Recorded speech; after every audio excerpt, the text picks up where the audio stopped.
This video is on the universal laws that govern everything and everyone, both visible and invisible, along unconscious lines. Here you will learn about the 7 Hermetic laws, as well as other principles and laws such as the law of attraction, and how they come to affect your inner and outer circumstances, both wanted and unwanted. The laws are fundamental to your power to direct your mind, and so, to create the life that you desire. The laws seek neither to punish nor reward you. They are your impersonal guides. Understanding emotions is key to directing your emotional world rather than being at its mercy. Human beings are emotional beings. This means your emotions are a part of your mental makeup, and you are likely to have already felt most emotions at varying degrees: the good, the bad, and the ugly. Becoming the director of your inner world does not mean you will only have feel-good emotions. Your goal is to understand your emotions so as to calm your emotional sea rather than struggling to stay afloat during a storm and in time to rise above it. It's a misconception that the reward for learning to be more mindful is unrelenting happiness. Not understanding emotions is one reason why many people quit their attempts to transform their lives at the first major hurdle they encounter because it does not match this promise of uninterrupted happiness. The truth is, however, that as long as you're having a physical 3D world experience, you are unlikely to always be happy. After all, happiness is a reaction to an outside event, which will in time change as all things do, and so your happiness will follow suit. The law of polarity tells us that everything comes in pairs of opposites that are the same in nature and only different in degree. This law equally applies to the inner world of your emotions. Some of the pairs of opposite emotions you are likely to experience more often are happiness and sadness, love, adoration, and dislike or hate, calmness and anxiety, confidence and insecurity, calm and irritability, and courage and cowardice. All these pairs are the same in nature, only different in degree or rate of vibration. Pick any emotion, and you will find that what you may have up until now deemed to be its opposite and separate to it is the same emotion with a different face. This is fundamental to managing and understanding emotions. The law of rhythm tells us that the pendulum swings between the opposite poles of polarity. One pole of an emotion unconsciously gives rise to its opposite pole, even more so when taken to an extreme, because extremes meet, and the measure of the pendulum's swing to the right is the measure of the swing to the left. This explains why obsessive love can quickly turn to hate and back again, or why when at times you feel extremely happy but then quickly feel sad.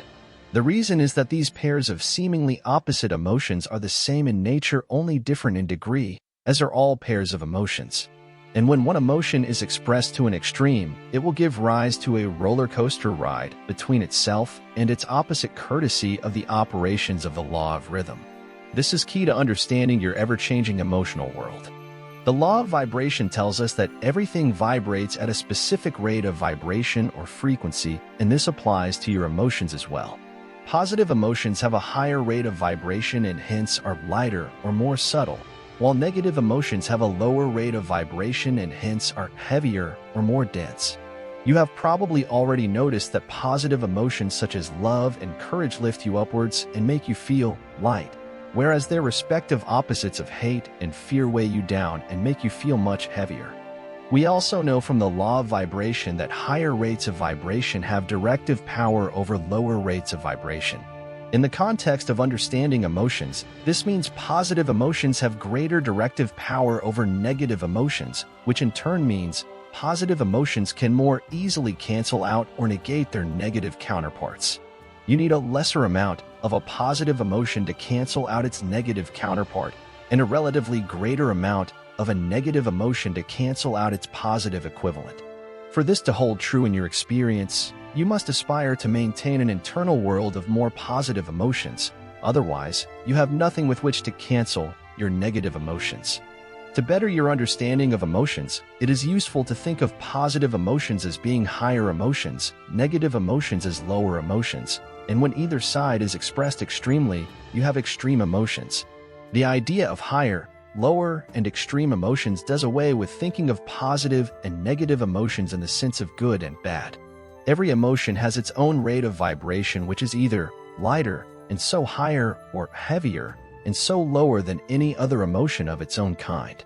For instance, love is a relatively higher emotion than simply liking something, but that does not mean that to like is a negative emotion in comparison. It is just lower in its rate of vibration when compared to love. It is perhaps most important to understand that any emotion, when expressed extremely, tends to have a negative or heavy undertone than its more balanced counterpart. For instance, extreme love is expressed as obsession, extreme confidence as arrogance, and extreme courage as recklessness. All extreme emotions weigh you down, whether their origin is a positive or negative emotion. For instance, a more balanced expression of love is a higher emotion than the expression of extreme or obsessive love. The former lifts you higher, whereas the latter weighs you down. You can even say that obsessive love is heavier and hence lower in vibration than simply disliking someone. Understanding that all emotions, when expressed extremely, weigh you down is key to managing them. As long as you are having a physical 3D world experience, you are likely to experience most emotions to varying degrees. Remembering that all emotions are a relative experience goes a long way in understanding emotions as and when they arise. This means that you cannot know happiness without having known sadness, nor can you know what calmness is in the absence of having felt anxiety, and so on. Likewise, you cannot eliminate all sadness from your life without getting rid of all happiness as well, and so on. The same applies to all your emotions. Accepting and understanding emotions does not mean you must endeavor to not have emotions, nor does it mean that each time you feel happy, you can now expect to feel sad. Remember that less happy is a lower vibration of happy, but it's still happy. Endeavor to maintain a sense of inner peace and calm balance in your emotions that rests on a general disposition of all those higher emotions that lift you and your experience of life higher. States such as joy, love, gratitude, and faith, while generally considered to be emotions, are more akin to inner states of being that are undisturbed by outside events. This is the strongest foundation of inner peace and the most fertile mental soil in which to plant the seeds of your desires. Consciously maintaining an inner state of joy, love, and faith while always counting your blessings no matter how mundane they seem, makes accepting and understanding emotions that may arise much easier. Life has its ups and downs. Accept that you may feel sad or frustrated or angry at times, and that it's okay. Your aim is not to wallow in negative emotions for too long lest they weigh you down so much that getting up is more difficult. Give yourself a break and learn to see your extreme or negative emotional reactions as areas in your life that are most likely under the influence of unhealthy beliefs that you must reprogram or transcend by remembering who you truly are, your true self. Having emotions is fundamental to a more complete experience of life, and they are also important in creating your ideal reality. Understanding your emotions is the first step in controlling them by learning how to rise above them to your true self. In a nutshell, by understanding emotions in the context of the universal laws, you can begin to consciously maintain those emotions that lift you higher and contribute to a more joyful experience of life. Your emotions are subject to the laws of the universe as much as everything visible and invisible is. Put simply, endeavoring to understand your emotions is the first step in consciously choosing higher emotions while avoiding the extremes in all emotions, thereby creating for yourself an inner world of peace and calm balance, which is the most fertile ground in which to plant the mental seeds of your desires.